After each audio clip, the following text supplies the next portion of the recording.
Jeff, just looking at your upcoming opponent, looks like they rebound the basketball really well, so that's a point of emphasis for this one. Huge point of emphasis. I think they're second in the country and fourth in offensive rebounds. So that's one of their best offenses, is to get it up there. They'll rotate in 4 or 5 bigs that are physical, that are relentless on the glass. That was a point of emphasis for us today, and will be tomorrow, will be Friday when we do shoot around, and hopefully by the time we get to the game, we can do a good job of being physical and blocking out. On the note of rebounding, I mean, you're up there in the national stats as well. Are you happy with how you guys have rebounded the basketball? I am, for the most part. I still think we can get better. As a coach, you are constantly trying to be perfect, but I do think we've done a pretty good job with it. Jeff, how have you seen your guys respond to the coaching points from this last game? Like you said, Florida Gulf Coast was different than your first 2 contests, so it felt like there were more teachable moments that you probably guys could go over in the film room and on the court. Yeah, and today was the first day getting back. I think they saw it. They saw some of the mistakes that we made and some of the things that we have to correct. Creating the habit of consistently sitting down in the stance, of consistently having active help side, where you see the man, your man and the ball, being able to rotate, the consistency of talk, playing post defense before the guy gets the ball. Those are the big areas where we have to really become consistent. We've been good at them, but we haven't been consistently good, and that team was able to expose it maybe a little bit more. And so that was a point of emphasis again today. And again, we're just trying to create those habits. What were some of the points of emphasis with Guillermo specifically as far as defense goes? Post defense before his guy gets the basketball, knowing what ball screen coverage that we're in, and being able to be consistently good at it, and playing with more force. With Will, he came in so young. How important was it? Experience is good for everyone, but for him specifically, just to get some years under his leg, or get some years and get some experience. Yeah, well, I thought last year was, as much as it hurt him, on a personal level, I thought it was good for him to have a chance to sit and to watch. I would have preferred to have had him out there, but I do think there was a silver lining with it. He got a chance to really take a year and work on his body. I think you can see that, how much stronger he is, both physically and mentally, because he had to fight for something. He had to fight to get back. And I think that shows out there on the court. He's a guy that doesn't take being out there for granted. There's a different maturity level to him, to his approach, and a different type of physicality that he's able to play with and play through. You've seen a few guys go through that. Nike went through that going into last season. Will's doing it this season. Is there a common thread that you've seen from your players that allows for that resiliency? I think it shows the perseverance. I think it shows the love that they have for what they do. And, sometimes we all are guilty of this. You take some things for granted. And sometimes it takes it being taken away from you for you to understand and realize how much you really love it, how much you care about it. And when you get that opportunity again, you're going to make the most of it, and you're not going to take it for granted. So certainly Nike did that at a very, very high level, and we hope Will continue to do that. Just a lot of people think that defense is an effort-based thing. How much of it is maturity? How much of it is guys maybe realizing whether that's their chance to be on the floor, or where they can make a stronger impact? I think it's a lot of things. I think effort's a big part of it. I think talk is a big part of it. I think it's being able to be smart and understand what we're doing, what our game plan is. And from game to game, it can be different. But being able to focus and concentrate in the practice and the preparation, whether it's film study, whether it's walkthrough, whether it's a breakdown, and understand why we're doing it, and then understanding how to execute it and being able to do it in real time, being able to do it when you're tired, being able to push through tired, being able to defeat tired, and being able to concentrate and focus when you're tired. Because you guys have been scoring at a pretty high clip, but I'm guessing you're probably more concerned about the defense come ACC play in particular. Yeah, well, I mean, the first 2 games I thought we defended pretty well. I didn't think we did it consistently in our last game. Now, I thought we did a good job defending the 3. I think they were at 9.5 per game last year and through their first 2 games this season. And we held them to 7 and below 30%. So that was a point of emphasis. But, we gave up 48% from the field. We don't want to do that. We have to do a better job of guarding the basketball consistently. And then in that game, we faced something different. We faced some post guys where they were going to throw the ball inside and look to attack from there, and we have to be better in those situations. It's safe to say there's been some work at the foul line in Yep. the recent couple of days. There has been. There will be. There has been leading into it. We have to be able to make teams pay. Teams are averaging in 3 games against Jacksonville 25 free throw attempts a game. So they foul a lot. We have to be able to make them pay. Jeff, just looking at your team's schedule, obviously things crank up a couple of notches here after the weekend. How do you go about making sure your team doesn't look ahead? Because I'm sure they're probably a little bit more excited to play a Florida or a Baylor compared to a Jacksonville. Well, we better be excited to play Jacksonville because I know they'll be excited to play us.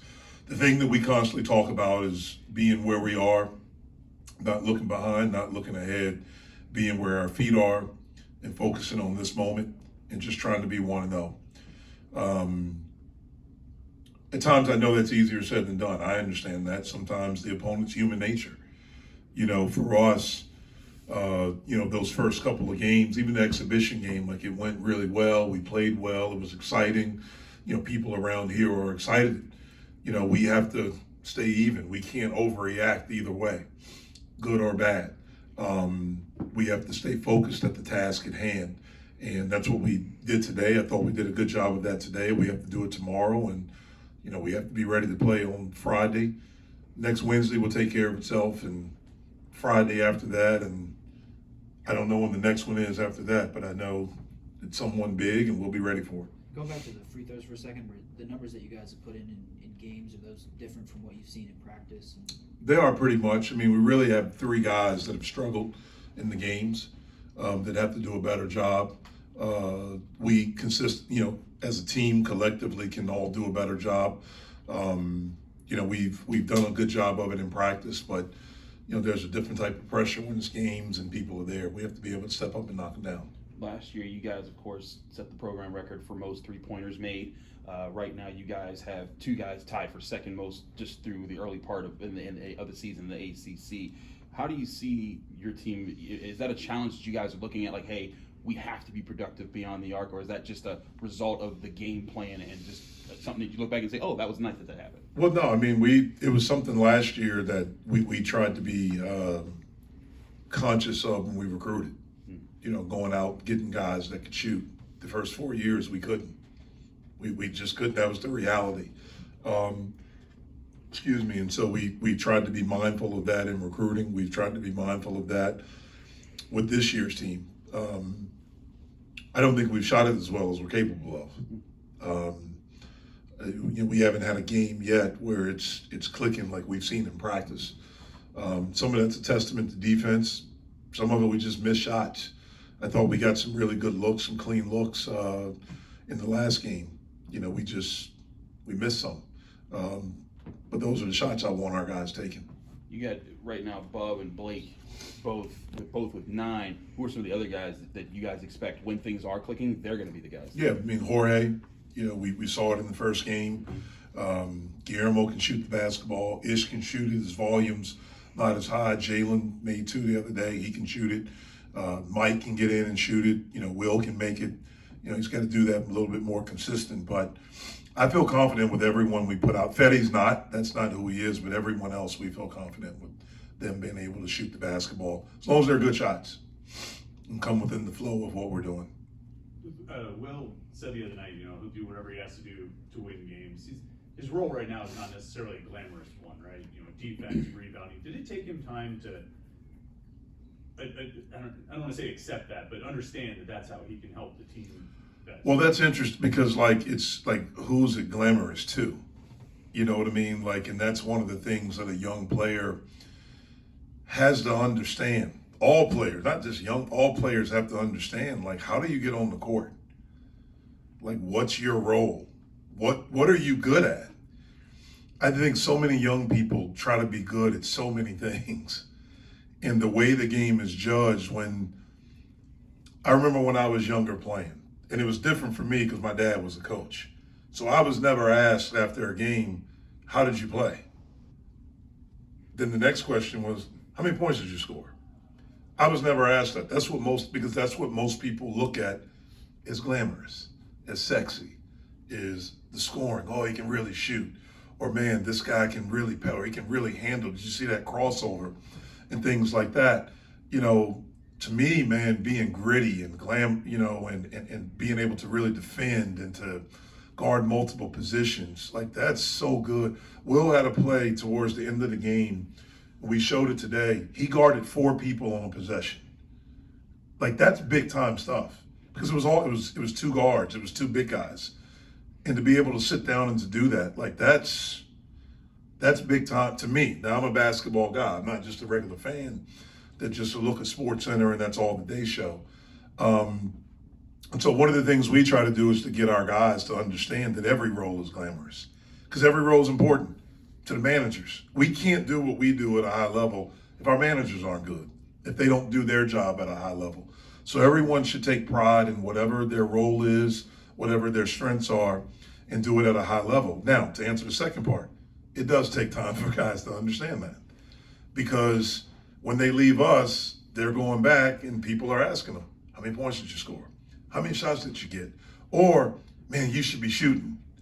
You know, oh man, they're looking you off. And you got to be strong. You have to be strong in who you are as a player and be like, you know, hey, like, don't talk to me about that. This is what I do for my team. This is how I can get on the court. This is how, whatever. It doesn't mean that Will won't ever shoot. It doesn't mean that he won't make plays for us offensively. I think he can be a good offensive player. But he can be a heck of a defender. And he's shown that. He really showed that in the last game. When you were talking about the play where he guarded 4 guys, is that the one where I think there was a bad pass and Ish got the steal in a fast break? No, that was another one. Okay. That was a little bit earlier. That was around the 13-minute mark. Yeah. This one was towards the end. I think we had, it was maybe a little bit over 2 minutes, Okay. maybe a little bit under 2 minutes. I mean, he guarded every position. They had a side out of bounds. You know, he switched on that to take the slice cut away. And then he switched on a ball screen, switched on another ball screen. I mean, it was a really cool thing to see. And when you show your players that film, is that like a boost to morale and just kind of, you know, the team being together, seeing someone that invested in their role? Yeah, I mean, we try to highlight that because it's really important to winning. You know, being able to do that. Like Fetty had a play, not the last game, but against Binghamton, where he did that, something similar, where he guarded, for him it was 3 guys on the possession, and being able to sit down and to do that. So we have multiple guys, I think, that can do that. I think Jorge can do it. Zach should be able to do it at a really high level. But the concentration and focus has to be, you know, there to be able to do that. Ish can do it. You know, I thought one of the biggest possessions of the game, last game, Blake switched on their point guard and sat down and stayed in front of him and forced a turnover. So he's shown that he can do it. You got to do it consistent. It has to be who you are all the time, not just, well, we need to stop now.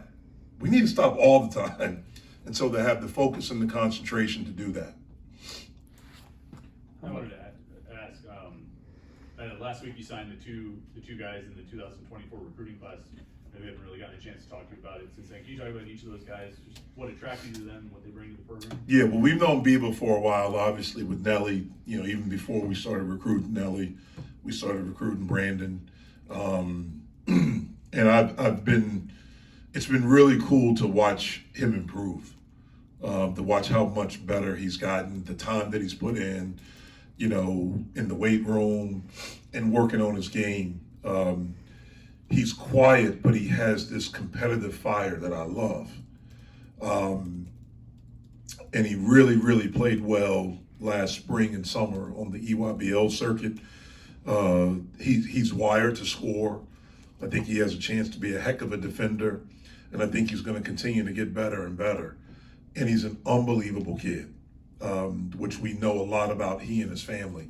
And so we were really excited when he committed. Couldn't talk about it, but when he signed, to have him and his family, not just him, but his whole family, to continue to be a part of our program. And then Amdi is a guy that, kind of has burst on our radar a little bit this summer, but more so like in the fall. And he's someone that we follow, but we just saw how much better and better that he's gotten. And one of the things that we try to look at when we recruit, obviously talent, but we really try to look at upside. How much better can they get? Because I think as long as the kid's is willing to work, I think we've shown that we can help you get better.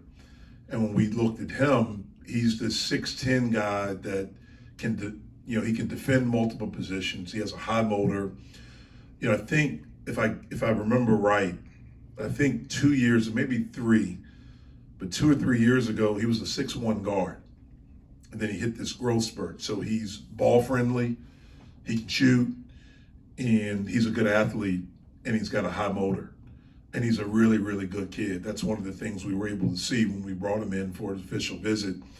It's important for me, especially now, to have recruits around our team. And I want to get what they think, what they feel. And all of them to a T said he fits us. He fits who we are.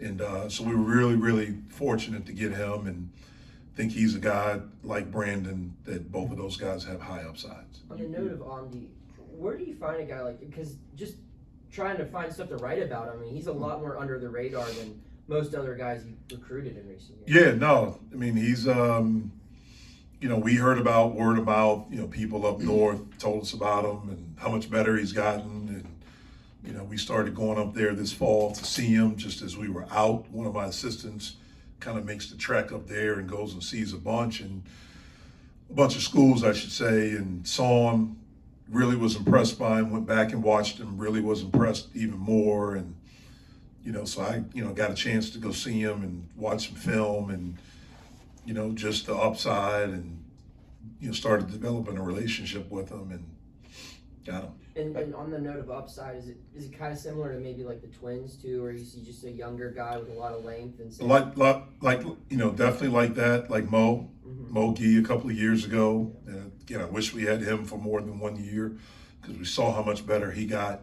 And so, it's those three that he kind of reminded us of. But in his own way, he's different from all three, but he has some similarities.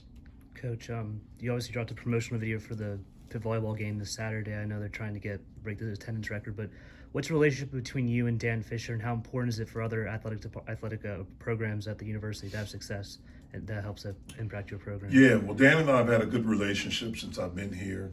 Obviously, they've been the winningest program here at Pitt and Pitt Athletics. What he has done has been amazing. And so having a chance to talk to him and pick his brain about how he did it when he got here. And it's important for the teams to be good. I love coming to other sporting events here and seeing our guys there. And it's not something we make them do. It's something they want to do, to support. They have relationships with them. They have a common bond with them. And so I love seeing other teams be successful. I think it helps all of us be successful. On the note of back on guys like Will and Zach, you talked last year when you guys were facing kind of leaky black blue guys.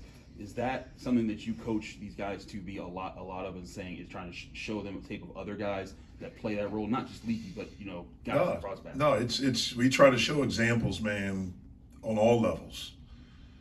One of the things that's fascinating to me is that we've had guys, I've coached guys before, where you try to tell them that and they're offended. You know what I mean? Like it's. Yeah. I had a kid before and I talked to him and I tried to use an example of an NBA guy. Mm-hmm. And just like, if you can do this, this is what they're paying these guys. And he's offended. We had a scout at practice a couple of weeks ago. And he's talking about one of our guys. And he says to me, like, you know, he should really study PJ Tucker. And he was like, PJ Tucker is a guy that all 30 teams want. He said, we tried to get him 2 years ago. We tried everything we could. And this is one of the better teams in the league. We tried everything we could to get him.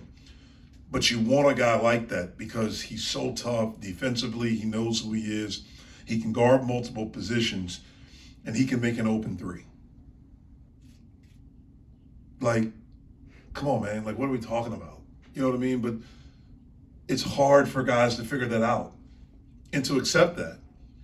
I told a kid, years ago, I was talking to him. One of my best friends is the general manager of the New Orleans Pelicans. We talk all the time, but especially as you get close to the draft, he'll call me to ask me about guys. What do you think? Guys we played against, coached against. I see a lot of these kids in high school. What do you know? Whatever. And then every year I always ask, like, who do you like? Tell me who you like, because I'm always fascinated by that stuff. And he says to me, we don't really. This is before they had made a couple of trades, but he's like, look, we got scoring, we have rebounding, we have all of this. What we really need is like somebody that can defend these guys. Mm-hmm.